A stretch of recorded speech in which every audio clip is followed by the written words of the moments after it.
한 방에 결제받으려면 어떻게 해야 될까?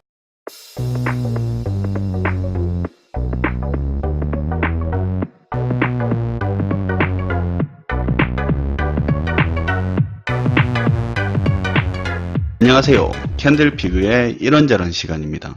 2주 전 팀장에게 원가 절감 계획서 지시를 받은 김대리와 박대리가 각각 팀장에게 결제를 받는 상황입니다. 먼저 박대리. 팀장님, 지난번에 지시하신 원가 절감 계획서입니다. 왜 이래 오래 걸리냐? 한번 보자. A 부품 재질을 바꾸자.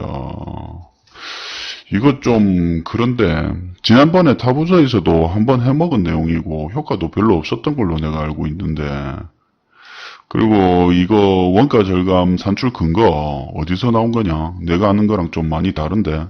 조달팀의 요청에서 올해 자료 받은 거 기준으로 작성했습니다.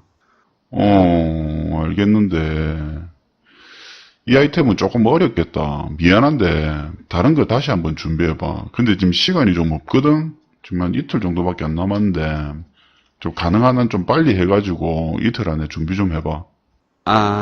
네.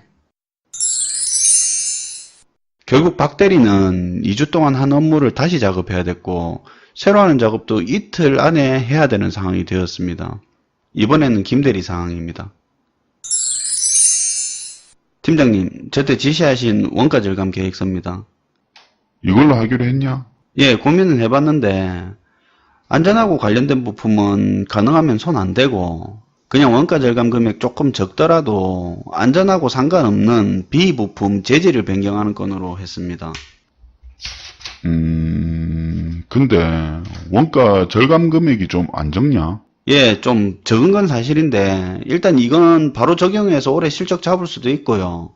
타 팀에서도 이 건 협업하는 건 조금 우호적으로 나오는 것 같아서요. 내년엔 좀 더 큰 아이템으로 해야 될 것 같습니다. 그래, 뭐 이걸로 하자. 내일부터 관련팀 회의 주최하고 한번 진행해봐. 김대리와 박대리가 각각 결제를 받을 때 분위기가 좀 다르죠. 박대리가 결제 받을 때는 팀장이 내용을 처음 보는 것 같고 김대리가 결제 받을 때는 팀장이 뭔가 내용을 아는 것 같죠. 사실 김대리는 업무 착수하고 5일 정도 됐을 때 팀장에게 약식으로 중간 보고를 한번 했었습니다.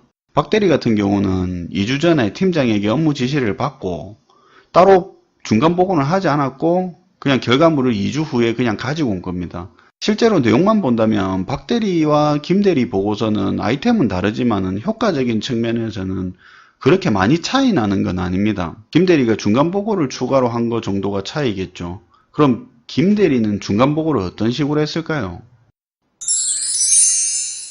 팀장님, 지시하신 원가 절감 계획 말인데요. 그거 왜? 간단하게 초안좀 작성해봤는데요. 본격적으로 작업하기 전에 의견 좀 듣고 싶어서요. 뭐 내 의견 들을 거 뭐 있냐? 너가 더 잘 알지. 대리나 되는 놈이 그냥 해서 가져오면 되지. 아니, 그래도 생각하는 게 두 개 있는데 하나 선택해서 하려고요. 딴 건 아니고 B부품 재질 변경하는 거랑 C부품 경량화 시키는 건인데요. 그런데. B부품 재질 변경하는 건 절감 금액은 많지는 않은데 바로 적용이 가능한 거고요. C부품 경량화는 원가 절감은 제법 되는데 안전하고 관련된 거라 가지고 뭐가 나을지 좀. 안 그러면 뭐 원가 절감 많이 되는 게 나은데. 지난번에 타부사에서 전자부품 쪽에 누전 있었던 거 그거 알지? 그 이후로 지금 회사 차원에서 부품 안전성 관련된 거에 좀 예민해서 내 생각에는 안전 관련된 거 말고 원가 절감 괜찮은 게 그런 게 나을 것 같은데. 김대리의 중간 보고 보고라고 하기엔 좀 그렇지만 김대리는 중간 보고를 했습니다. 그렇다고 팀장에게 딱 그럴 만한 답은 듣지는 못했죠. 그런데 중요한 게 있습니다. 김대리는 2주 후에 결과물을 결제받을 때 속된 말로 빠꾸 안 당하기 위해서 팀장에게 생각을 떠본 거죠. 원가 절감 금액 크면 당연히 좋은 거겠지만 현재 안전 관련된 부분에서 타 부서에서 문제가 생겼기 때문에 회사 차원에서 이게 이슈가 돼 있다는 걸 알아서 팀장은 안전관련 부품 원가 절감에는 약간 부정적인 생각을 하고 있다는 것을 미리 캐치할 수 있었습니다. 이것만 봐도 보고서 주제 정하는 것하고 결제 받을 때 어떤 컨셉으로 결제를 받을 수 있을지 그걸 확인할 수 있고, 또 반려당해서 재작업할 확률이 좀 많이 떨어지는 거죠. 그리고 또 중요하게 봐야 되는 게, 김대리가 질문을 할 때 팀장이 선택할 수 있는 두 가지 선택지를 가져갔다는 게 중요한 겁니다. 만약에 그냥 김대리가 아무것도 준비 안 한 채로 팀장에게 그냥 의견을 묻는다고 하면 오히려 팀장이 신경질을 냈을 수도 있죠. 귀찮게 한다고 느꼈을 수도 있고요.